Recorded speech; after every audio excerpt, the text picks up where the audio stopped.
Esse é mais um Pode Questionar, episódio número 3. Eu sou o Daniel, quem está aqui comigo é o Saulo.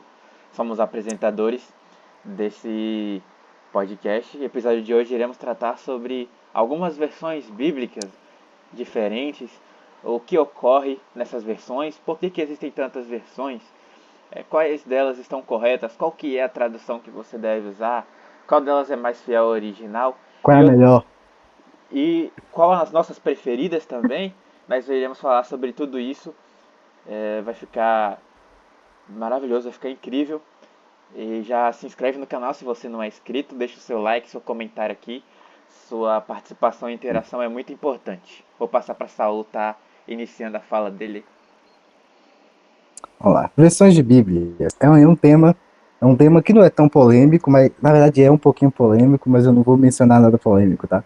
Vamos falar de versões puramente e as versões como você vai usar para exegese. Se você quer uma Bíblia para devocional, você pode até usar algumas das que a gente vai recomendar aqui, mas na verdade uma é ótima para tudo, né?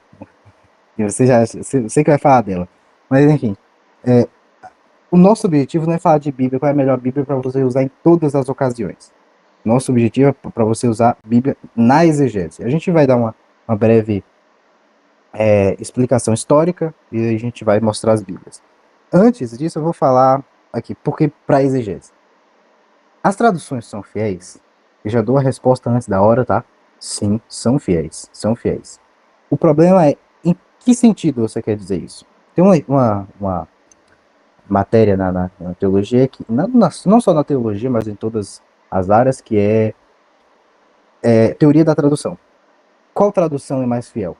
Essa é uma teoria. Eu, sinceramente, eu partilho nessa ideia, minha opinião sobre a teoria da tradução não é que todas são boas, mas que todas são úteis para alguma coisa. Não todas exatamente, tem umas que não se propõem. E a ideia é, a Bíblia é boa, e eu sigo a ideia de um hebraísta muito bom, que é, a Bíblia ela é boa tradução se ela segue a própria proposta. Como assim?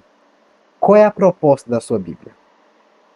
Se a proposta da sua Bíblia é traduzir um texto de X maneira, ele tem que traduzir de X maneira, ainda que ele erre em um ponto ou outro, porque é impossível, não somos inerrantes. Se você não consegue cumprir isso, a sua tradução é ruim. Essa é a minha opinião sobre a teoria da tradução. A gente vai explicitar isso com exemplos, tá? Agora vamos para a Bíblia de Jerusalém. Eu recomendo demais. Eu vou falar antes dela, da mais desconhecida, eu acho, talvez.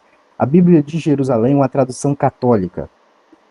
Tradução católica? Por que você está me recomendando tradução católica? Gente, não é tudo que vem do catolicismo que é ruim, não, tá? Isso é um preconceito que a gente tem contra católico terrível.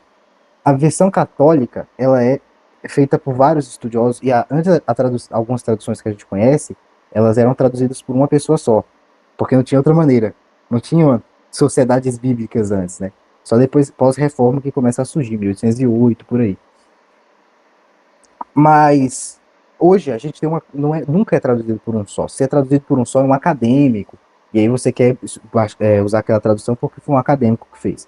Mas geralmente são vários acadêmicos que unem-se em comissão e traduzem. Essa é a ideia. E hoje em dia é assim, ainda que ela tenha o nome de um tradutor antigo, como uma que eu vou falar na frente. A Bíblia de Jerusalém, ela é uma das versões mais renomadas no quesito Bíblia e respeitadas por todos os acadêmicos, porque ela tem o propósito. Qual é o propósito dela? O propósito dela é ser exegético. Ser exegético. Ela tem origem na escola bíblica de eu não sei mais falar essa frase em francês, tá? É Escola Bíblica de Jerusalém. Não sei como é que é falar, não. Eu esqueci. Mas ela é fundada em 1890 por um grupo de estudiosos católicos. E qual o objetivo principal da escola? Era produzir uma tradução da Bíblia, e você vai ver que quase todas têm essa ideia, né? Tradução da Bíblia que fosse fiel aos textos originais e ao mesmo tempo que oferecesse uh, um aprofundamento nos aspectos históricos, arqueológicos e linguísticos. Ou seja, uma tradução para exegetas.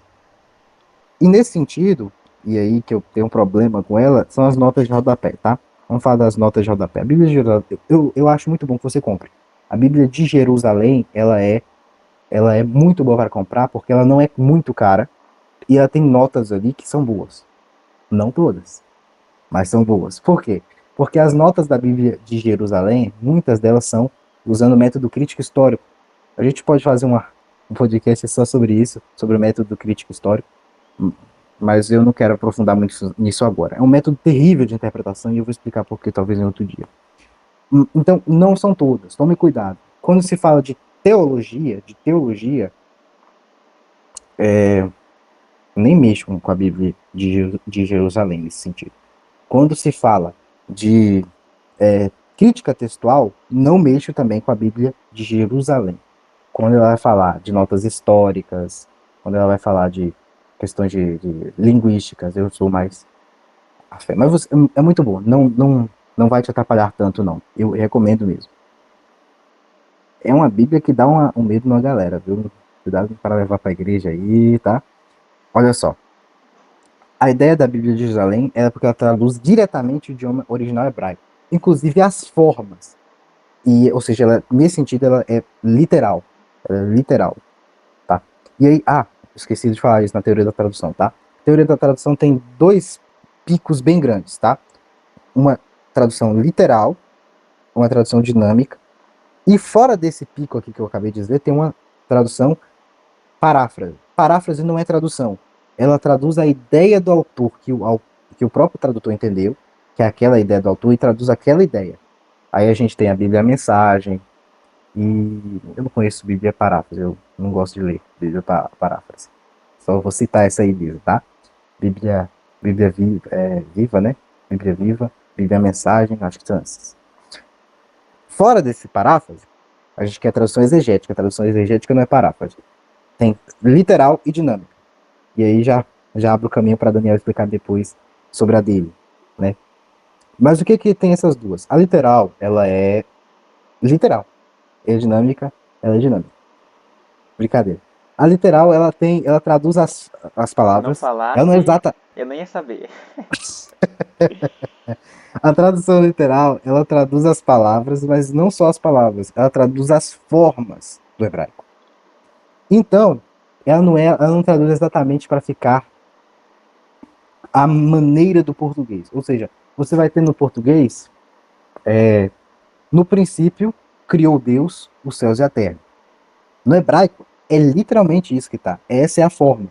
Bereshit, bara, no princípio, criou Elohim, Deus. Essa é a tradução literal do texto. Não é a mais literal possível. É literal o suficiente para preservar o original e o suficiente para a gente entender, às vezes não tanto, mas que ela guarda as formas do hebraico. Como seria uma construção para o português? Deus criou no princípio. Ele é a fonte da criação. E esse é o foco do texto hebraico. Você percebeu? A tradução literal, e isso acontece com a Bíblia de Jerusalém, ela traduz, no princípio, criou Deus. Ela traduz exatamente a ordem. E por que é chamado literal nesse sentido? Exatamente por isso, por traduzir a forma. Só que o hebraico não é o português. O hebraico ele não começa substantivo, sujeito, verbo, objeto. Não. No hebraico é verbo, substantivo, objeto, né? O predicado. Então, você tem essa leitura diferente. Então, eu não diria Deus criou no princípio. Eu diria no princípio criou Deus, o verbo. Aliás, no caso aqui, um advérbio de tempo, né? Uma preposição. Em o princípio criou Deus. Aí o verbo vem antes do substantivo. Então, você percebeu? E aí, falando um pouquinho técnico demais da gramática, um pouquinho já técnico, né? Então, essa é a ideia da tradução literal. A tradução dinâmica, ela vai traduzir o texto de maneira literal, mas ela vai tentar trazer para você a gramática do português. Ela vai te trazer o português mais alinhado com a nossa gramática. E aí, entra a discussão. Qual é a mais fiel? A que traduz exatamente, ou a dinâmica? Nenhuma das duas. Porque, no sentido de tradução, o que é uma tradução? Pegar do texto e colocar para a sua língua. Beleza. E aí é aquela ideia do italiana, né? É traditore e traidore. Os tradutores são traidores. Eles pegam e traduzem. Eles podem até... E aí, no sentido de tradução, a dinâmica seria a melhor tradução, né? Porque ela traduz exatamente o que vai ser para a sua língua. Então ela vai ficar perfeita, vai encaixar como uma luva na sua língua. Mas será que essa ideia traduzida na dinâmica, ela é preservada do original? A gente pode usar exemplos.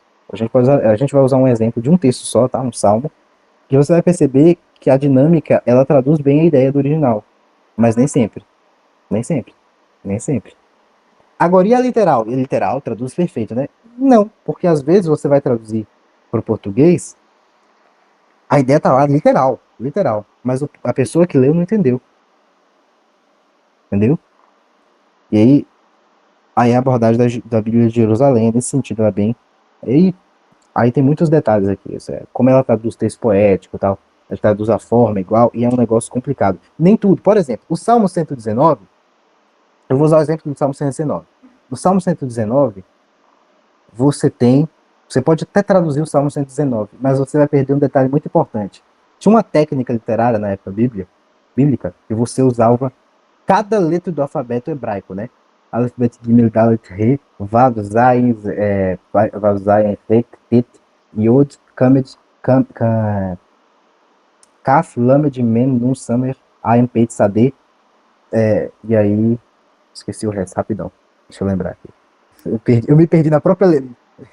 Quando o cara tá manjando de hebraico, é porque o estudo já tá em outro nível, né, velho? Olha só, a minha preocupação, né, já que a gente tá na semana de, pra quem é estudante aí, se inscrever no Hum. SISU e tudo mais, né, minha preocupação era com matemática. O cara tá se preocupando com o hebraico bíblico aqui. O nível aqui subiu, tá? O nível subiu. Você me fez perder a conta legal. Eu só tinha perdido, agora eu perdi. Enfim, tudo, né? Sade, Sims, Tave, Sim, Shim, Tave. Terminou os 22. Eu não sei se eu contei as 22 todas, tá? Mas enfim, ele usa todas essas. Ele usa tipo um parágrafo um. Eu coloco a letra Aleph. Parágrafo 2, a letra Bet. Parágrafo. Pa, parágrafo 3, eu uso a Gimel. E aí, a Resh, ou o Resh, né? Aí depende da sua pronúncia. Então você vai descendo, vai descendo. E o que que isso implica? Você usa até palavras diferentes para expressar a mesma ideia. Você quer expressar a totalidade. No caso do Salmo 119, ele usa todas essas palavras e todas essas ideias para descrever a lei de Deus é perfeita e completa. O Salmo 19 é a expressão mais completa que você tem da lei na Bíblia hebraica. Eu posso até dizer isso com firmeza, porque ele fala de tudo, todos os tipos de lei, de todos. Por exemplo, a gente acha que a lei é uma só, e é uma só, tá? Biblicamente ela é uma só. Só que a gente divide, né? A gente fica dividindo, que não é tão bíblico. Mas usando de maneira didática, a gente tem mandamentos, a gente tem juízos, a gente tem. E também existe essa divisão também, né? Mandamentos, juízos, a gente tem. Toledote, né? Mandamentos. Toledote. Mitzpatim. Não, sei, outra coisa. Eu esqueci total agora o palavra. É para mandamento. Mitzvot. Obrigado. Lembrei. Tem a Torá que é tudo, a instrução inteira. Então, vários mandamentos, né? Tem mandamentos que existem no céu. Isso vocês. Aí o susto. Um dia eu falo sobre isso, tá? Tem mandamentos que existem no céu. E outros que são ampliações de um só. Tem outros que são mandamentos que Deus manda e você não sabe para que serve, mas está obedecendo. Tem outros mandamentos. Então, assim, tem palavras diferentes e ele usa todas elas para expressar a perfeição e a qualidade da lei.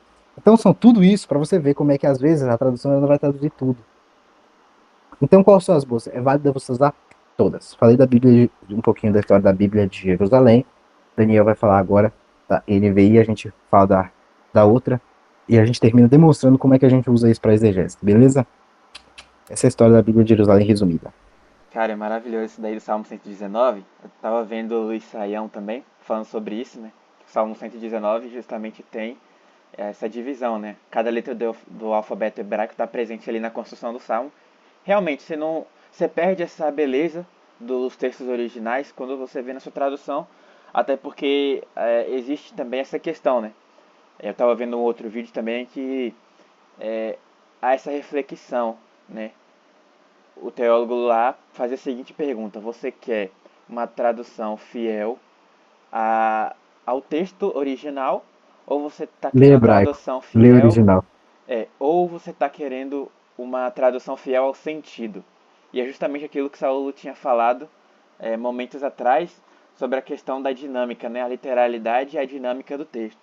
E já que a gente está falando sobre essa questão de dinâmica, a gente tem uma tradução que, assim, eu estou apaixonado, eu gosto demais, amo essa versão. E quando eu fui acessar o prefácio dela, que eu estou usando ela atualmente, né? Tanto para levar na igreja como para meus estudos, que é a NVI, né? A Nova Versão Internacional. Inclusive eu estou com ela aqui. Essa daqui é a Bíblia Sagrada, presente de batismo. Ela é azul, né? O design dela, e ela se encontra fácil na internet. E ela é da tradução da NVI. Eu estou com o prefácio dela aberto aqui. Eu vou ler algumas coisas aqui para vocês terem uma ideia de como ela é. Ela é caracterizada por ser uma versão mais nova, né? Ela é a mais atualizada, no sentido, por exemplo, quando a gente compara com a versão de Almeida, a primeira versão é bastante antiga já, né? E a nova versão internacional, ela se atualizou nesse século XXI, né? E ela já está atualizada para a nova versão padrão do português, a nova regra ou as novas regras do nosso português. Então, ela é bastante dinâmica, né? E ela se adapta a essa leitura. Ou seja, a Bíblia da NVI, ela é uma versão que está voltada para você ter uma leitura fácil do texto, para você entender. E aí que ela é mais fiel ao sentido do texto. E aí é o que Saulo falou, nem sempre ela vai acertar. Por isso tem que ter uma, tem que ter outra. E ela tem algumas características que se diferem das outras, né? Ela foi feita por teólogos de várias partes do mundo também. E ela tem algumas características específicas, como essa que eu citei da fluência de linguagem. Não esqueça de comentar que ela foi revisada pelo reverendo Luiz Saião, né? Sim, esse vídeo que eu assisti desse teólogo que se chama Luiz Saião, eu gosto também bastante dos vídeos que ele faz. Ele participou, ele foi coordenador geral da edição da NVI. Então, para vocês verem, existem bons teólogos brasileiros, né, que fazem esse trabalho, e o Saião é um deles. E traz essa característica boa para a NVI, esse peso de ter bons teólogos envolvidos na construção dela e teólogos brasileiros. Né, uma coisa que está aqui também no prefácio que eu estou aberto é a questão da relação com a New International Version, NIV, né, ou NIV, que é a versão equivalente à NVI, só que em Ela inglês, tá sabendo inglês, né? né? Só um pouquinho, só um pouco. E aí, tá escrito aqui que ela não tem dependência da NIV, que é a versão em inglês da NVI, e não tem uma dependência, né? Isto é, a NVI, versão brasileira, ela não tem assim dependência com a NIV, com o sentido de um texto não necessariamente foi tirado da NIV para a NVI, né? É claro que ela foi utilizada em alguns momentos, mas não ficou exclusivamente, não. Só porque está escrito aqui na NIV, a gente vai usar na NVI, né? Tá, eles estão deixando isso claro aqui no prefácio. A questão de pesos e medidas, por exemplo, ela traduz, né, diferente da Almeida, por exemplo, que em textos que tiver escrito côvado no original, ela pega e usa como centímetros, né? Então tem essas diferenças aí, levando em conta justamente essa questão de que na nossa língua, na nossa cultura, é diferente da cultura hebraica da época. Então por isso que você tem que ter tanto uma versão que traz o sentido literal como original, porque às vezes você vai ler algo sobre pesos e medidas e você não vai entender do que o texto está falando.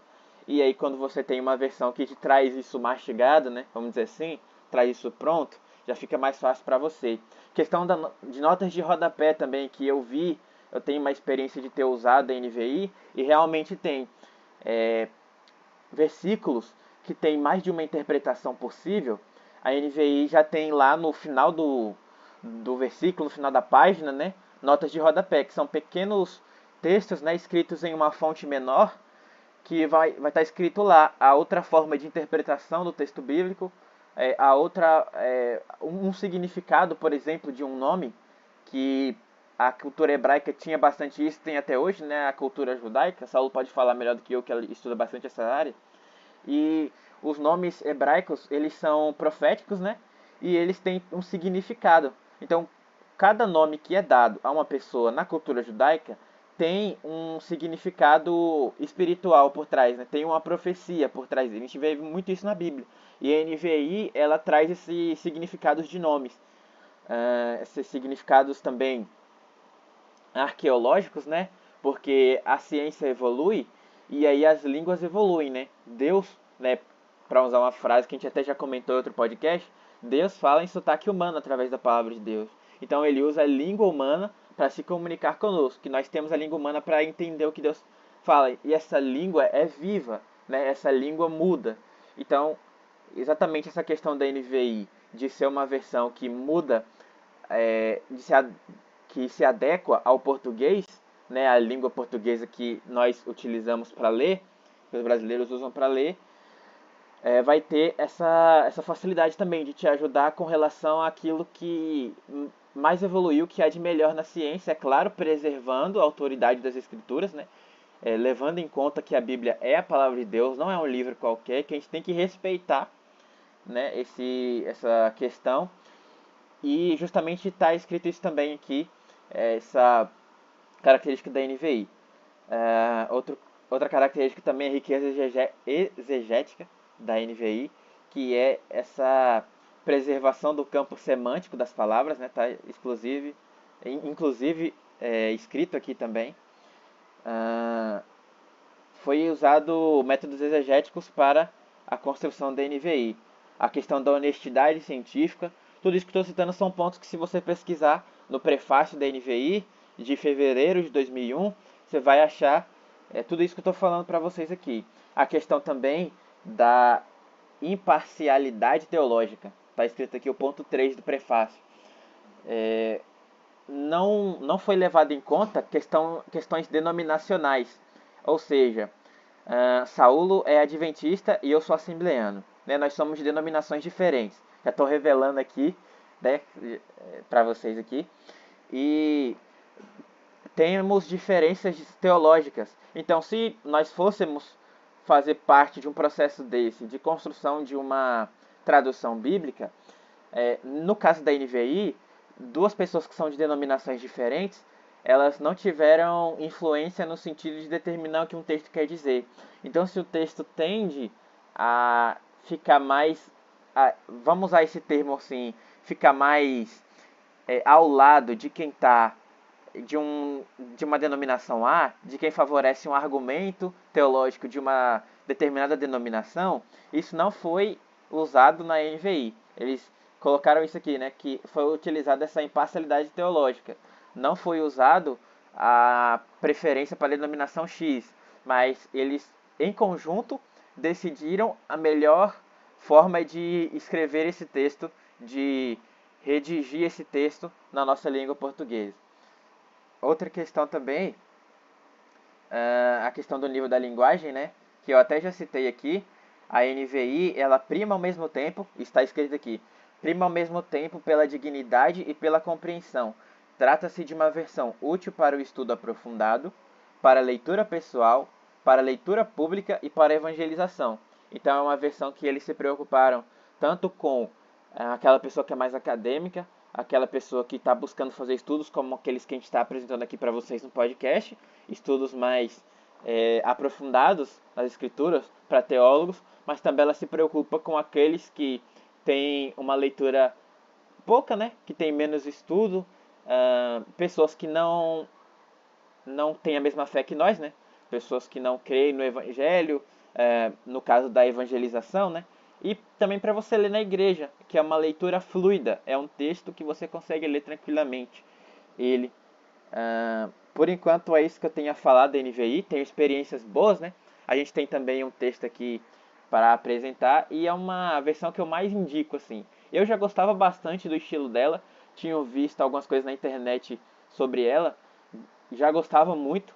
Foi até isso que me levou a comprar essa Bíblia. E depois que eu vi esse prefácio e vi essas características todas que a NVI tem, eu gosto ainda mais. E aí, Saulo, mais alguma coisa a dizer aí, pra gente apresentar o texto? Muitas, ainda falta a Almeida, né? Vamos falar da Almeida também, tá? Vamos Vai falar lá. da queridinha da galera. Aqui Eu vou todos os xingar ela brasileiros têm em toda. casa, né? Todos os brasileiros têm uma ARV, Claro. em casa, né? Eu tô com uma na mão, né? Eu tô com uma na mão, inclusive. Eu só tenho essa. Eu não tenho NVI nem a Bíblia de Jerusalém física, né? Ele tem o privilégio de ter um NVI. Eu tenho a King James, que eu não uso. Eu não vou falar da King James aqui, não, tá? Uma coisa interessante, já que você falou da NVI, que ela não é dependente da NIV, tem quatro coisas legais da NVI, né? Tem várias coisas legais da NVI. Tem duas coisas legais que eu falo da NVI. A NVI, vocês podem perceber que ela poderia até ser chamada de ecumênica nesse sentido, porque ela traduz vários tradutores de várias denominações de várias línguas. E essa é a ideia. Todas as traduções agora, recentemente, elas são ecumênicas. Até aquela recente, aquela TEB, tradução ecumênica da Bíblia, né? Tradução ecumênica de la Bible, Ó, francês. Francês. É, e aí fizeram uma para o português também, aquela TEB. Eu não vou falar dela porque eu também nunca usei ela. E eu não consegui realmente uma dessas para eu ler. Talvez um dia eu consiga e eu dei uma opinião dela aqui no canal. Mas elas todas são ecumênicas. Agora elas trabalham com vários tradutores. E é assim que você mantém uma tradução boa, porque você tem vários acadêmicos, opiniões de várias pessoas. Já ouvi uma frase, né? Desconfie do cara que lê um livro só. Desconfie dessa. Desconfie, viu? Segundo ponto interessante é falar que a NVI ela é independente da NIV. É uma tradução feita para o português mesmo. Uma tradução para o português. E a mesma coisa eu posso, já que eu falei da Bíblia de Jerusalém, eu queria chegar nesse ponto. A Bíblia de Jerusalém, e não te enganem, tá? Muita gente fala sem saber, não te enganem. A Bíblia de Jerusalém, ela não é uma tradução de uma tradução. Como assim? Eu peguei a Bíblia de Jerusalém, que é original em francês, e ela pegou do hebraico e grego e traduziu. E aí vem alguém no português e traduziu o francês português, e por isso ela é pior nesse sentido, porque ela é como uma má ocorre com tradução a nesse King sentido. James, por exemplo. A King James, É, né, tem essa característica também. tem. Foi do hebraico para o inglês, do inglês para o português. É. Não é assim com a Bíblia de Jerusalém. A King James é. A Bíblia de Jerusalém não é assim. Algumas pessoas dizem assim sem falar. As notas de rodapé são traduções do francês. Mas é do francês e não do hebraico. É do francês direto. Porque a original, as notas de rodapé originais são do francês. Mas a Bíblia original, a Bíblia em português, aquela tradução de 2002, a Bíblia de Jerusalém, né? Essa é em português, traduzida por tradutores para o português. E você pode ver no prefácio dela, tem os autores da tradução, os tradutores, beleza? Não te engane. Quarta coisa que eu gostaria de falar das Bíblias, essas duas diferenças, a Bíblia de Jerusalém, ela traduz o tetragrama para YHWH. Que é isso? São as consoantes da palavra do nome do Eterno, que é Deus. É o nome dele original. São as consoantes do nome. Seria Yod Re Vav Re. Seria YHWH. E ela sempre traduz assim, o tetragrama. Aliás, não traduz assim. Ela traduz uma escrita acadêmica. Estou lendo agora, tá? No prefácio dela. Ela emprega o nome. Eu não vou pronunciar, porque eu não entendo que deva pronunciar. É coisa minha. Para o tetragrama do Antigo Testamento. Ou seja, ela usa um nome que é consenso acadêmico. Não é consenso acadêmico, mas é mais aceito academicamente. Não é o nome original. Só um pouquinho técnico, tá? Isso aí que eu falei. Mas a NVI É ela traduz Senhor, não sei como. uma forma de trazer para a língua portuguesa, né, o nome de É, Deus usando as vogais que lá eles bem. não utilizam vogais nesse nome. A gente não sabe exatamente a pronúncia do nome de Deus. Então, uma das dificuldades da tradução. A NVI, eu não sei. Você sabe como é que traduz a palavra? Ela traduz por Senhor, né? Senhor. Só me conferindo aí. Eu não me lembro de ter visto a palavra, Ah, né, com as vogais, mas eu lembro de ver Senhor, né? Aí é Senhor. agora nesse momento eu não vou saber te falar. Beleza. A ARA, que ela é uma modernização da ACF, que eu acho melhor que a ACF, sinceramente, em certos momentos. Ela é bem melhor em certos momentos. A ACF é muito antiga nesse sentido, muito ultrapassada. Xinguei a ACF aqui, mas é uma boa tradução, na verdade é uma muito boa tradução, tá? Mas a ARA, na minha opinião, a ARA é melhor. É costume, na verdade. Nesse sentido, eu acho que é costume. Mas a ARA, ela traduz o nome para Senhor. Os judeus também traduziam para Adonai. Eu também falo Adonai. Adonai, que é Senhor. Senhores. E aí, a ARA, ela traduz para Senhor com todas as letras maiúsculas. Então, eu vou ler aqui, por exemplo, o Salmo 23. A gente vai ler ele todinho, tá? Mas assim, o Senhor. Aí o Senhor aqui em letra maiúscula, o artigo definido e a palavra para Deus. Então, essa é a ideia. Vamos falar da Bíblia João Ferreira de Almeida? Vamos falar um pouquinho da história rapidamente. Fala da tradução literal e a gente vai ver as diferenças, tá bom?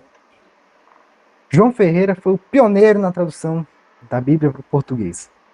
Ele nasceu em 1628, em Portugal. Olha só, parênteses aqui, né? Ele se mudou para a Indonésia com os 14 anos de idade. Depois da sua conversão, ele começa a traduzir o Novo Testamento, em 1642 já, tá bom? Apesar dele perder os manuscritos dele, ele começou o trabalho de novo, em 1648, a época de Darwin, né? Ah, não, perdão, é 200 anos depois, eu li 600 como se fosse 800, perdão, viu? Finalizando em 1654. Em 1681, em Amsterdã, ele tem uma revisão. Há uma revisão na Batávia. Porque a versão ficou tão antiga que ela já começou a ficar obsoleta nesse sentido. Ela foi a primeira edição em português. Ela utilizou os manuscritos gregos e os hebraicos, no caso do texto recepto. É uma tradução fiel, né? Dizem que é fiel. Como toda tradução vai dizer que é fiel. No Antigo Testamento, e aí começa a dar problema, né, que é o Antigo Testamento. O Antigo Testamento demorou muito para ser terminado, tá bom? Por exemplo, Lutero ele demorou 3 meses para fazer o Novo Testamento. O Velho Testamento demorou 3 anos. Foi 33 ou 3, agora eu tô com a cabeça bugada. Para você ver como é que o Velho Testamento é mais difícil. E adivinha qual é que eu gosto de ler. Muito problemático, né? Mas enfim, 1691, ele traduziu até Ezequiel, antes de falecer. O Almeida ainda, tá? O restante, e ele terminou, acho que até o capítulo 40 de Ezequiel. Ele faltou terminar o resto, de Ezequiel para frente. Quem é que termina o trabalho? É Jacobus op den Acker, tá? Um colega dele, missionário, que ele terminou em 1694. A história da Bíblia de Jerusalém é fácil, é rápida. Eu não achei muita coisa sobre ela. Mas Almeida tem muita história, tá? Almeida tem história que só pega. Em 93, entre 1693 e 1711, há uma dedicação erudita. Essa tradução, nessa época, ela já começa a deixar o legado que a gente tem hoje. Ela foi a pioneirazinha, né? Então, a tradução, e eu vou pular tanto de coisa aqui, né? Aí vem a antiga, a British and the Foreign Bible Society, que é de 1804 já. Ela começa é uma das primeiras sociedades bíblicas, ela começa já a traduzir, né, para o português. E aí todas as Almeidas que vêm posteriormente, elas meio que seguem o que é o primeiro trabalho de Almeida, elas seguem a tradição, né? Só que ela se afasta, em certo sentido, da Almeida, porque a Almeida é muito antiga, muito antiga. Então eles se afastam, vêm mais para o novo português, traduz do grego e do hebraico, eles só seguem mais ou menos o que a Almeida seguiu na tradução, não é exatamente a mesma tradução. E em certos sentidos, e por que você fala isso? Eu já li um pouquinho da Almeida de 1691, 1911, não lembro, acho que em 1959, 57. Eu até mostrei para Daniel um dia. O que tem ela? Você vai ter. A bicha segurou no braço de Paulo.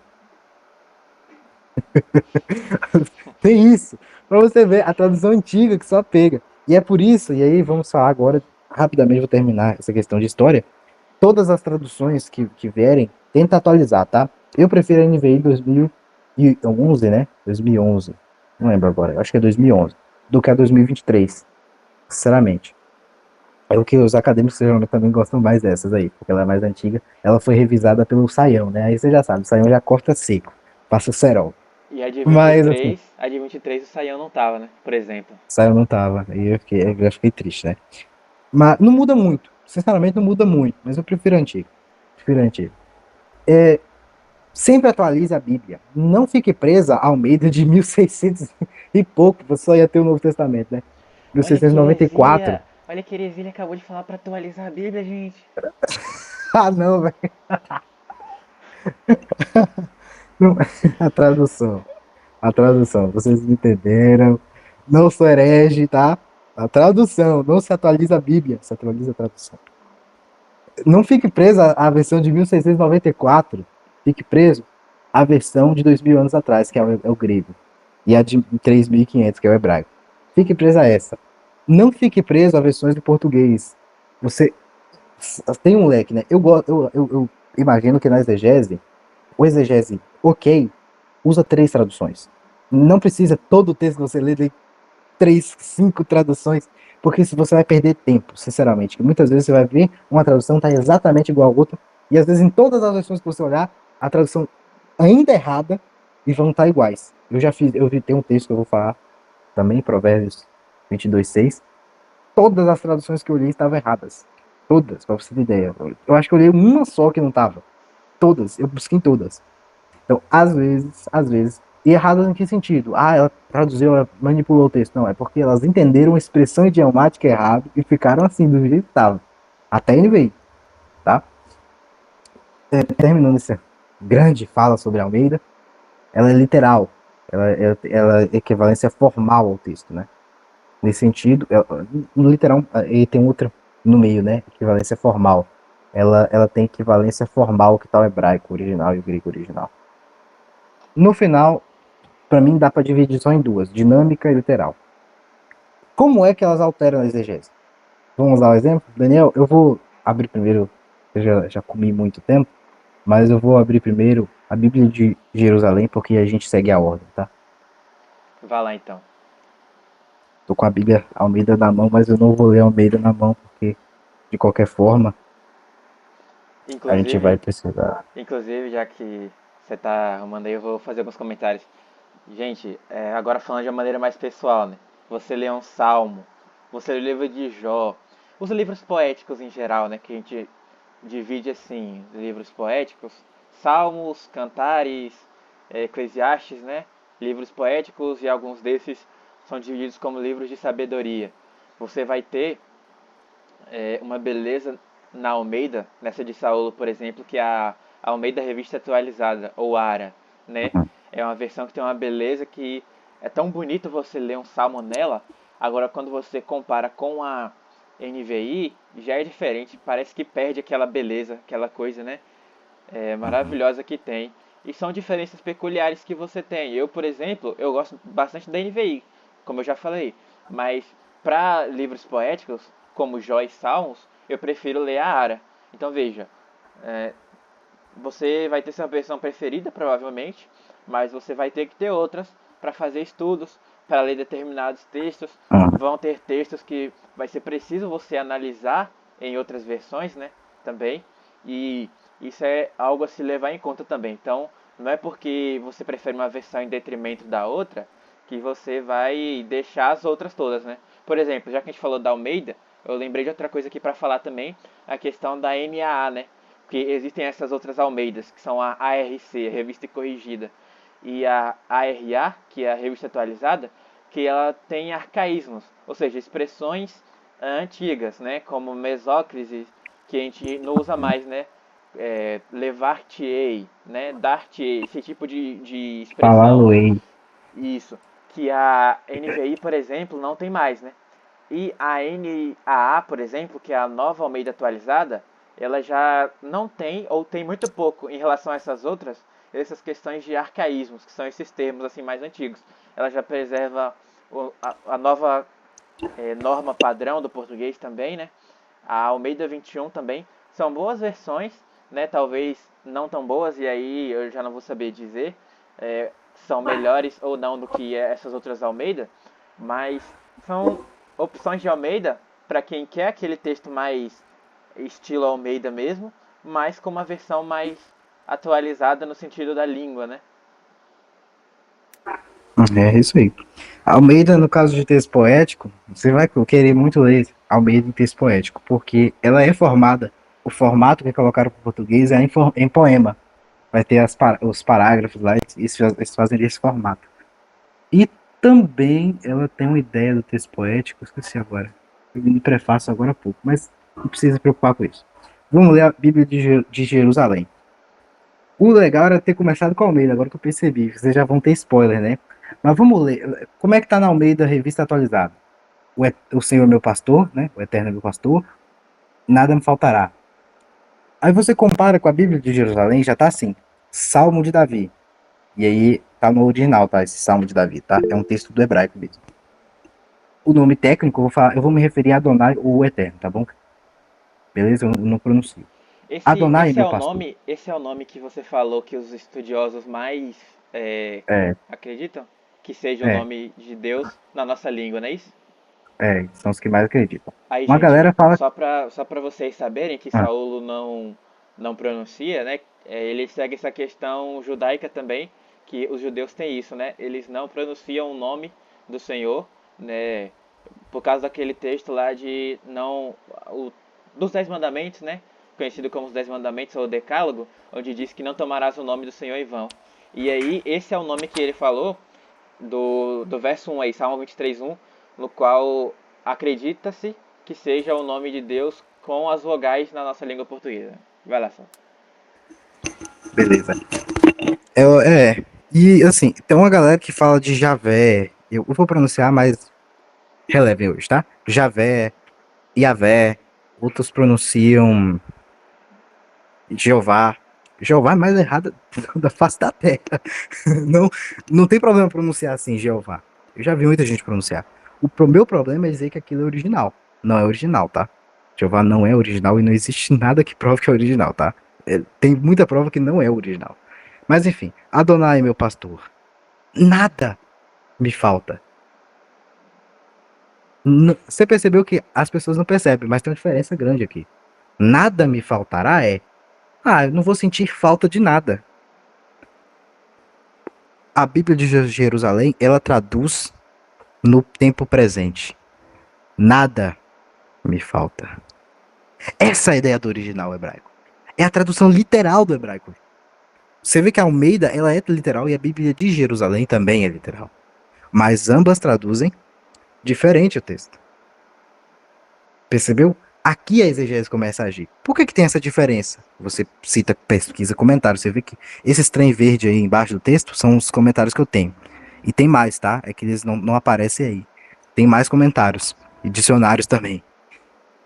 Busquem comentários. Por que tem essa diferença? Pesquise um tradutor. Um tradutor na internet tem tradutores bons, tá? Tradutores, eu falo de tradutores pessoas, tá? Pessoas que são bons tradutores, hebraístas. Eles falam por que tem essa diferença. Por exemplo, o É Saulo uma que tá maneira. sabendo hebraico também é um bom tradutor, viu, galera? Procurem ele aí. Não, procure eu não. Procure eu não. Não vem me fazer pergunta difícil. Brincadeira. Olha, ó, tem aqui uns comentários, inclusive, da Bíblia de Jerusalém aqui. Tá com ela ativada, né? Havia os comentários junto. As notas de rodapé. Enfim, nada me falta. Nada me falta. Essa é a ideia do texto. Leia como é que tá na NVI rapidão, Daniel. Eu sei como é que tá, mas só ver como é que tá na NVI. Você que é o cara da NVI agora. Você vai abrir todos os textos da NVI. Esse primeiro verso eu vou fazer questão da gente abrir em todas, para vocês perceberem como é que ajuda na exegese. Dá um zoom bacana aí, para o povo Pronto. ler. Aí, Aí já ajudou. vocês viram. Lá tava como nada me falta, não é isso? Uhum. Aqui tá, o Senhor é o meu pastor, de De nada nada terei terei falta. falta. Já tá um pouco do sentido do nada me faltará, né? Tá no futuro também, É, nada terei. é. De nada terei falta. Mas, ainda que no futuro, a NVI ela tá mais correta que a ARA nesse sentido, nesse texto. Sabe por quê? A tradução, como é que é a ideia do texto? Eu não tenho falta de nada porque eu estou com Deus. Essa é a ideia da tradução. Assim, parafraseando o texto, é isso que ele quer dizer. A NVI coloca: de nada terei falta. Repara, de nada terei falta. Não quer dizer que nada vai me faltar, quer dizer que eu não vou ter falta de nada. É diferente. É diferente a estrutura. Se eu não vou ter falta de nada, por quê? Aí a explicação está no mesmo verso. O Senhor é meu pastor. Porque ele é meu pastor, de nada terei falta. A tradução está em certo sentido correta. A Bíblia de Jerusalém, então qual é a melhor tradução? Tendo ideia que você já consultou os comentaristas e tudo, o hebraísta, ou você é hebraísta. A Bíblia de Jerusalém traduziu melhor, porque ela não deixa dúvidas. Nada me falta. Nada me falta. A NVI, ela traduz mais dinâmico para nós, né? De nada terei falta. Se a pessoa não prestar atenção, o que a NVI fez um trabalho fenomenal. Eu não vou sentir falta de nada. Não quer dizer que eu não tenho falta de nada. É que eu não vou sentir falta de nada. Porque eu tô com Deus. Que texto Percebeu? lindo, né? Texto lindo. Que texto lindo. Esse texto inteiro é lindo. Podia fazer um comentário só sobre ele. De tão bom que ele é. Eu gosto demais, tá? Agora eu vou seguir na Jerusalém, Daniel. E aí você vai pra a NVI e a gente vai fazer essa intercalação. É só porque nesse texto é tão bonito que eu tive e falei, não, a gente vai ler ele nas três, rapidamente. Vamos ler logo tudo na Bíblia de Jerusalém, que se a gente for fazer em cada verso vai dar problema, tá? Em verdes pastagens me faz repousar, para as águas tranquilas me conduz. É assim que a Bíblia de Jerusalém traduz. E restaura minhas forças. Ele me guia por caminhos justos. E aí entra o ponto, tá? Nem sempre a tradução da Bíblia ela vai seguir dinâmico literal, tá? Nem sempre. O texto que me diz de qual maneira eu vou traduzir. Por isso que a NVI, a galera gosta, eu também gosto. Ela é exegética nesse sentido. Qual é mais exegética? Nenhuma das duas. As duas são exegéticas. Se você ver o verso 3, diz: restaura as minhas forças. E ele me guia por caminhos justos por causa do seu nome. Ainda que eu caminhe por um vale tenebroso, nenhum mal temerei, pois estás junto a mim. Teu bastão e teu cajado me deixam tranquilo. Diante de mim preparas uma mesa, à frente dos meus opressores. Vamos fazer o seguinte, Daniel. Eu sei que são só 6 versos, mas é que os 5 e os 6 não mudam tanto as coisas assim, tá? Mudam sim, mas assim, os 4 primeiros versos são os que mais mudam. Então vamos analisar só esses 4. Abre aí na NVI, vamos ver a diferença, tá? Pode abrir aí parar de compartilhar, você compartilha, e a gente vai analisar do 2 até o 4. Vamos comparar agora. Fazer um trabalho aqui de comparação. Em verdes pastagens me faz repousar e me conduz a águas tranquilas. Restaura-me o vigor, guia-me nas veredas da justiça por amor do seu nome. Mesmo quando. O 4 eu acredito que é o que mais muda, né? É, Mesmo quando eu andar por um vale de trevas e morte, lá na Almeida lembra que tá. Ainda que eu ande pelo vale da sombra da Vale da morte, Sombra da Morte. Uhum. não temerei perigo algum, pois tu estás comigo. A tua vara e o teu cajado me protegem. Na Almeida tá me consolam, né? É. Esse salmo tem mais que tradução. O problema dele é mais que tradução, é contexto histórico, né? Eu vou compartilhar e mostrar agora a Almeida, revista atualizada, e aí a gente vai discutir o que aconteceu aqui, tá bom? E aí a gente mostra termina explicando como é que você usa para exegese. Vocês já perceberam os detalhes aqui, a gente já tá usando exegese. Só comparando versões em português, para vocês verem. Ele me faz repousar em pastos verdejantes. Levanta para junto das águas de descanso. Opa, águas de descanso. Refrigera minha alma. Ué, refrigera-me a alma. Não era meu vigor? Não era forças? Guia-me pelas veredas da justiça, por amor do seu nome. Ainda que eu ande pelo vale da sombra da morte, eu acho muito lindo esse na Almeida, não temerei nenhum mal, porque tu estás comigo e teu bordão e teu cajado me consolam. Aqui a gente já pode dar uma analisada legal aqui, tá? Dá pra ver a cara da feia da gente, né? E comentário aqui. Beleza. Deixa a NVI aberta aí. Se possível, Daniel, você deixa a NVI física aberta mesmo, pra gente comentar as diferenças. Ok. Vou deixar aqui então. Vou deixar a de Jerusalém também aqui e a Almeida eu já tenho aberta aqui, né? Na minha frente. Então, perceba os detalhes. O primeiro a gente já comentou, tá? Vamos ver o verso 2. Vamos comparar agora com mais calma. A gente viu o geral, vamos comparar com mais calma de novo. Tá, tem diferenças aqui. O texto tá tendo diferenças. Por que tá tendo diferenças? Vamos ver na Bíblia. A gente vai comentar só por cima, e aí vamos fingir que a gente pegou comentários, né? E leu os comentários. No caso, a gente não vai, eu e Daniel não vai precisar, porque a gente já sabe desse texto aqui. Vamos lá. Eu vou abrir o Salmo 23 na Almeida aqui. Vamos ler a Almeida primeiro, que é a mais conhecidinha. Agora a gente vai fazer intercalado, né? Eu vou ler o verso 2, você lê o verso 2 aí, tá? Ele me faz repousar em pastos verdejantes. Leva-me para junto das águas de descanso. Como tá aí? Em verdes pastagens me faz repousar e me conduz a águas tranquilas. Opa. Repousar e em pastos verdejantes, em vez de pastagem me faz repousar, ou na sua, não muda nada. Então, apesar de que tem uma análise maior aí, nas versões não há diferença nessa parte. E aí, a diferença é nas águas tranquilas, né? Para as águas tranquilas me conduz. Na Bíblia de Jerusalém. Na Ara, diz: leva-me para junto das águas de descanso. Como tá na NVI? Me conduz a águas tranquilas. Também. A Bíblia de Jerusalém, ela tem ideia do texto, e a Almeida também. Águas de descanso, águas tranquilas. Não muda tanto o texto. O que Sim. muda é o que interpretaram a palavra como descanso ou águas tranquilas. A ideia é a mesma. O 3 começa a diferenciar. Leia na NVI. Restaura-me o vigor, guia-me nas veredas da justiça, por amor do seu nome. Bíblia de Jerusalém diz: e restaura minhas forças. Ele me guia por caminhos justos, por causa do seu nome. Na Almeida também diz a mesma coisa, né? Só que agora ele tem uma diferença. Em vez de forças e vigor, ele fala: refrigera minha alma. E aí, olha a diferença agora. Alma, vigor, forças, o que é isso? Qual é a tradução mais correta? E aí, já sabe, né? Minha opinião. Depende.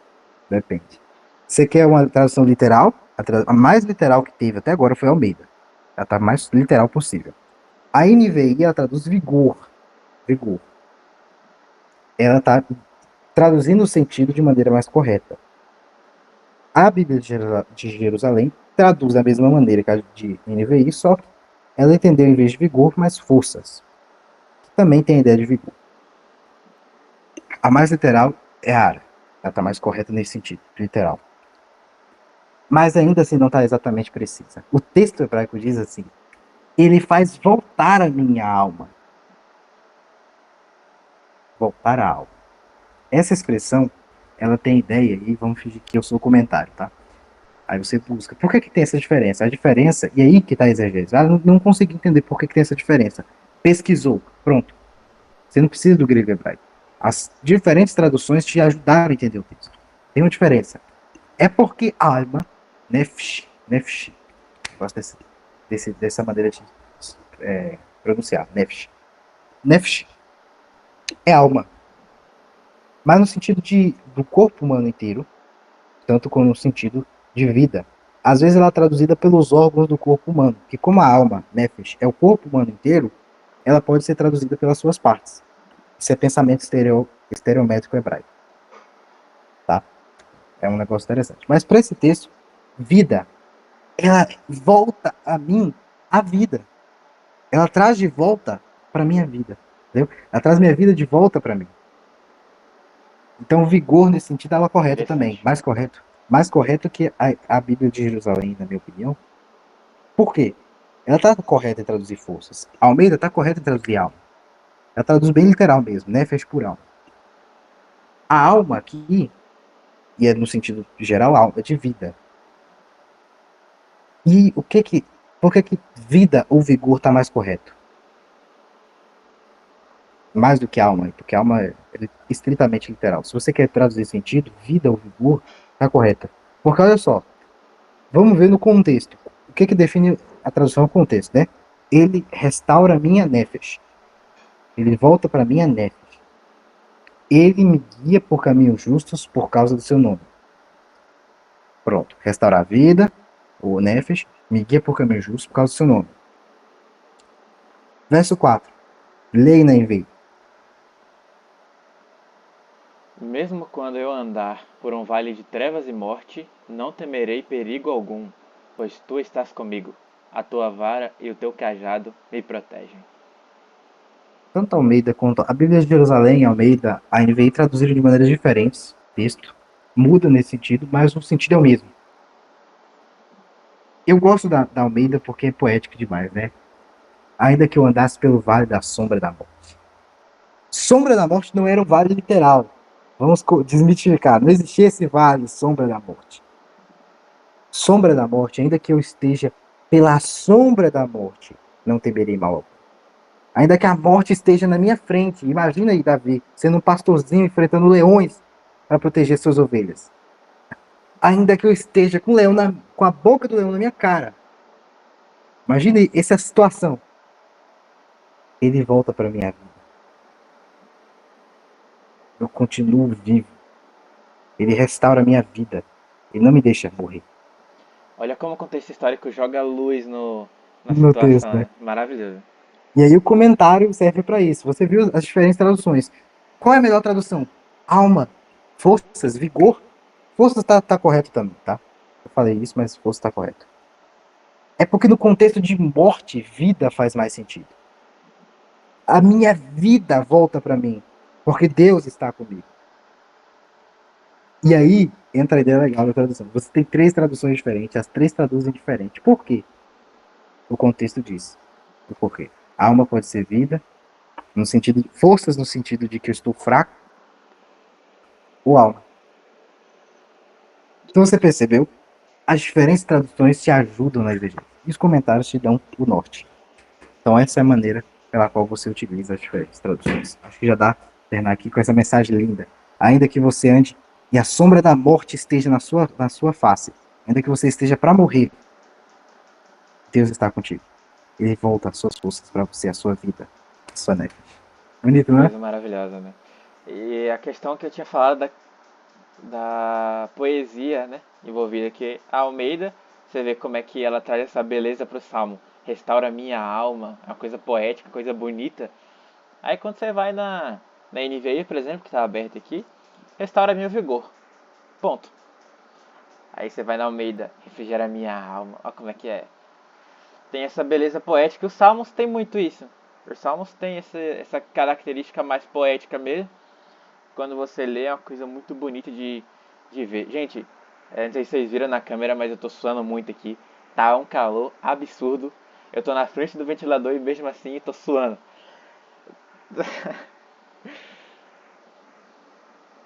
Mas esse foi o nosso episódio sobre traduções bíblicas. É maravilhoso gravar isso e maravilhoso também gravar sobre o Salmo 23, que é um texto tão lindo. E vocês, eu espero que vocês tenham percebido o quão bonito esse salmo, o quão maravilhoso também é você ter essa quantidade de versões boas, de traduções boas na nossa língua portuguesa, né? É um privilégio, de fato, que nós temos.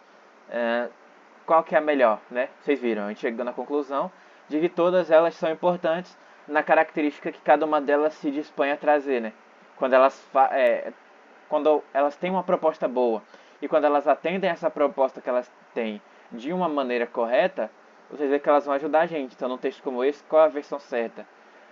Todas, porque elas vão trazer um sentido diferente para um texto, né? Dependendo do que você quer ou do que você está precisando. Se você precisar de uma versão literal, você vai ter a Almeida. Se você precisar de uma versão dinâmica e de sentido para você entender o texto, você tem a Bíblia de Jerusalém e NVI, por exemplo. Esse foi o nosso episódio. Tá. Espero que vocês tenham Eu vou gostado. Eu terminar vou com uma passar frase pro Rafa. bacana, tá? Uma frase. corri corri para interromper. Então vamos lá. Qual é a melhor tradução? As 3 são as melhores traduções dentro da proposta dela. A NVI, se você quer uma versão que vai te traduzir o sentido, o termo, sem fugir do original, porque ela é muito precisa com o original, você tem a NVI. O propósito da Almeida é seguir a tradução da Almeida, lógico, mas ela ser fiel ao texto original. Você percebeu que ela é bem literal. A Bíblia de Jerusalém, talvez se você perceber, em alguns momentos ela está no meio do caminho, né? A proposta dela é ser exegética, ela foi exegética. Forças, no sentido do texto ali, funciona também. Mas e você, está seguindo o seu propósito? A Bíblia, o propósito dela é te levar ao caminho da salvação. O seu propósito é ler. Só isso. Entender o texto. O que a gente está te propondo aqui é usar esses propósitos da Bíblia para o seu propósito ser cumprido. Tá bom? Não se esqueça. Não importa quantas versões você esteja. Eu recomendo ter no máximo 3, porque já diminui seu tempo estudando.